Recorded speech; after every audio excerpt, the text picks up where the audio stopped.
Newcastle 2, Manchester United 0 defeat once again on the road for Manchester United in the Premier League, and entirely deserved. I feel really flat and deflated after that one, honestly.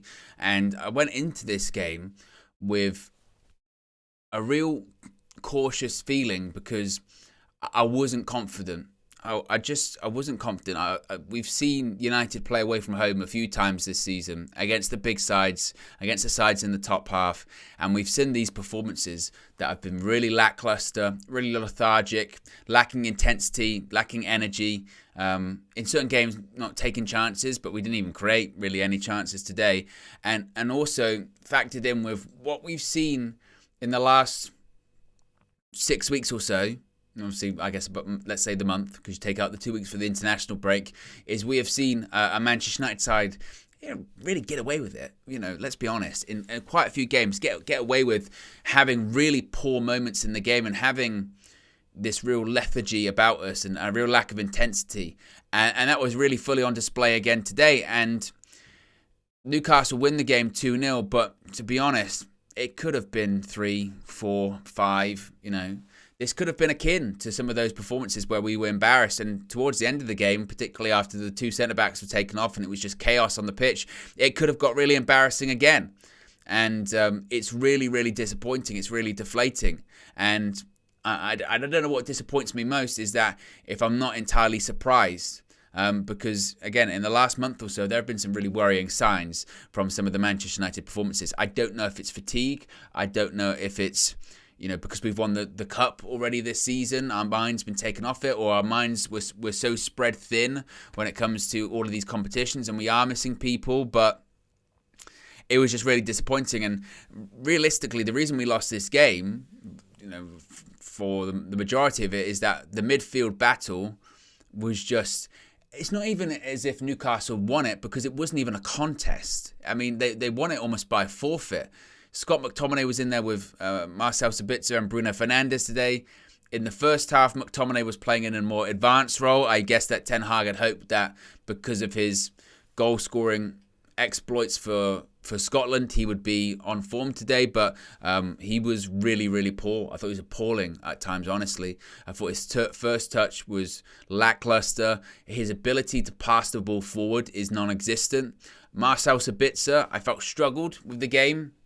I felt he struggled with the intensity of it, and I sympathise a little bit with him, with Sabitzer, because I felt like he was having to do almost two people's running, and he was trying to have to cover spaces because there were so many different spaces, and the Newcastle players were just running through over and over again. And because the midfield battle was just won, they then shifted the ball out to the flanks, and every single time it went out to their right-hand side, our left-hand side in the first half, my goodness me, Luke Shaw just looked completely overwhelmed, totally overwhelmed. And as I said, Newcastle could have and maybe should have been 1-0, 2-0 up by half-time. David Hare makes a couple of excellent saves in the game. And it was just poor. The only real positive in the first half, you could argue, was that Anthony was giving Dan Burn some issues. So I was surprised that Ten Hag took Anthony off in the second half. I wasn't going to really totally complain against it, because it's not as if he was completely setting the world alight, but I felt he was maybe one of the more shining lights that we had. Again, there weren't many in the first half. But, when Anthony came off in the second half, I was surprised by that. I was also really surprised that once we got to halftime, given that we could have and maybe should have been 2-0 down, 3-0 down, I thought that Ten Hag will have to make changes. I was absolutely stunned that he didn't make the changes. Wout Weghorst played up front today, and I think by half-time or 60 minutes, whenever he came off, he had maybe 7 touches of the ball. We're not even talking double figures.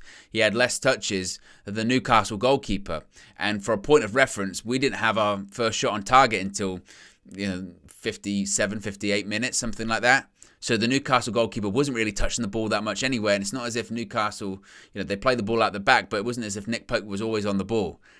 So for Wout Weghorst to barely touch the ball today, and it's kind of staggering that he had 7 touches, and every single time he touched the ball, I think he might have given it away as well. The link-up play wasn't there; it was non-existent. He was particularly poor, and again, he's just not.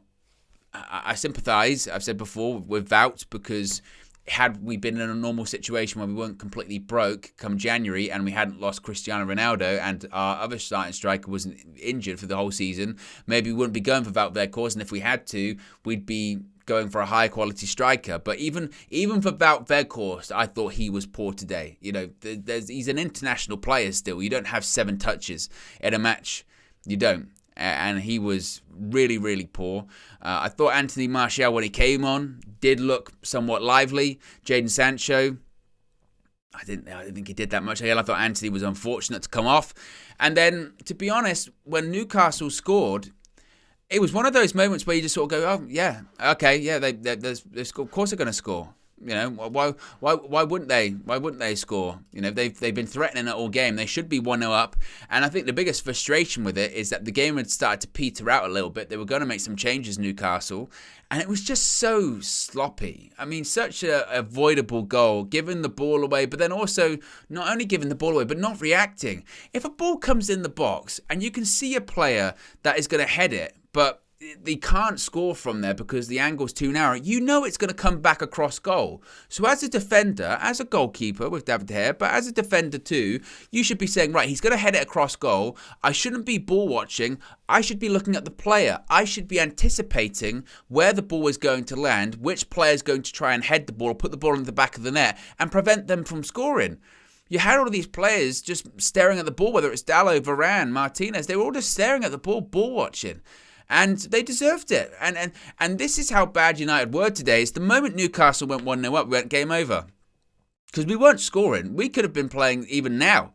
It's like at the time of recording this, it's like already 45 minutes after the game. And we'd have still not scored. Because we weren't scoring today. We created hardly anything. And then Ten Hag tried to do a bit of a Hail Mary, I guess, when it came to, as I said, taking off both centre-backs. That really, really, really did not work at all. And obviously, look, I still back every decision that Erik Ten Hag made, but upon retrospect, that did not work at all. And to be honest, a lot of his calls today, he's got a pretty good track record this season, but a lot of his calls today did not work. Taking the centre-backs off, it just became chaotic, and frankly, it could have become embarrassing because it could have become, they take centre-backs off, it comes 2-0. And again, that's because Victor Lindelof's trying to attack the ball in the box and Callum Wilson essentially has a free header, and after that, it could have been 3, it could have been 4. The midfield choices weren't there.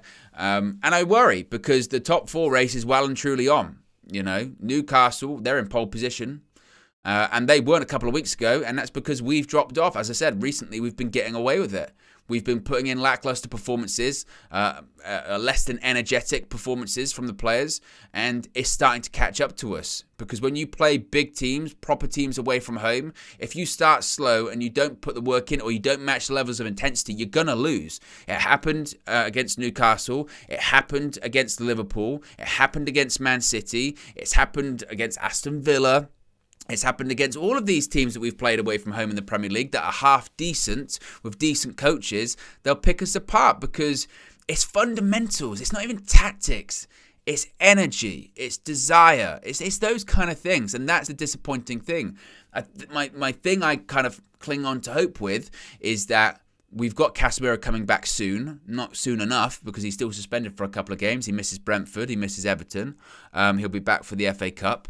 But I look forward to some of the games that we have away from home for the remainder of the season, and I think we've got to go to Brighton. I don't know how that's going to play out. Spurs away from home, it depends what Spurs are doing. Now, I fancy us to win our games at home, but that's not going to be enough. It's just not. And I would hope that Erik Ten Hag can...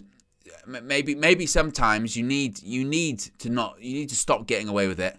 To open your eyes, to open people's eyes and say, you have to show intensity. You just have to. But really disappointing, really deflating today. And I suppose the frustrating thing is not utterly surprising, honestly.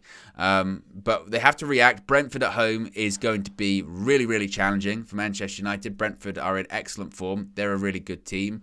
And we've got to bounce back. 2 home games, it's got to be 6 points. Because any more points dropped at home, that's a problem. Because away from home, we're not doing the business. So we move on to the next one. Let me know your thoughts in the comment section below. I'll speak to you again very soon. Peace.